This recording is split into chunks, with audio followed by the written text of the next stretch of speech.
So kini mao ang giant nga imahe ni San Padre Pio diri sa compound sa mga Madre FHL. Unya gisige pa ni og trabaho hangtod karon. Unya hapit na ni mahuman ay ablihan na ni siya para sa publiko. Naman kini ang future pilgrimage site dinhi sa Palo, Leyte.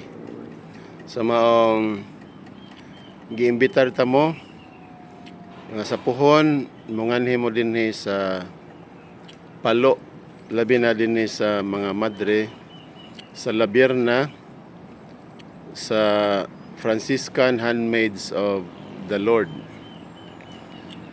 Usa kini ka manindot nga dapit nya conducive also for prayer. Diin atong mapangayo dinhi ang pangaliya, intercession of Saint Padre Pio.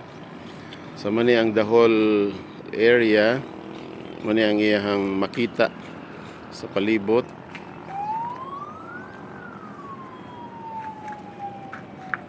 Mani ang mga Madre dire, mani ang kapilya.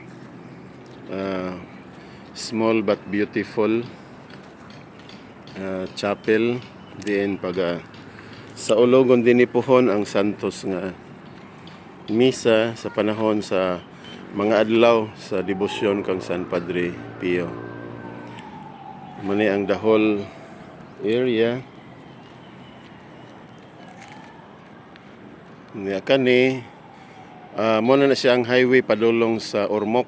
So si San Pio nagatubang yun ngadto sa maong dalan, and as you approach Palo, makita dayon si San Pio, no, kay nagatubang siya sa mga tao nga nagbiyahe padulong sa Palo. So na tanawa na ang mga sakyanan, no. Ano siyang highway going to Ormoc and coming to Palo. So mani ang larawan ni San Padre Pio. Dako kayo ni giant statue or image of Saint Padre Pio. So na mga trabante, so sige pa og trabaho din So mani ako karon diri aron pag bisita o pagtanaw ini aron ma-finalize na ni siya. Unya pohon mas schedule na diri ang inaugurasyon. Dako-dako pagyud ang kuan. Dako-dako pagyud ang trabahonon ini. Pero sige lang, sa gustong mo tabang, duol lang sa mga Madre or pwede saan mamungutana mo nako.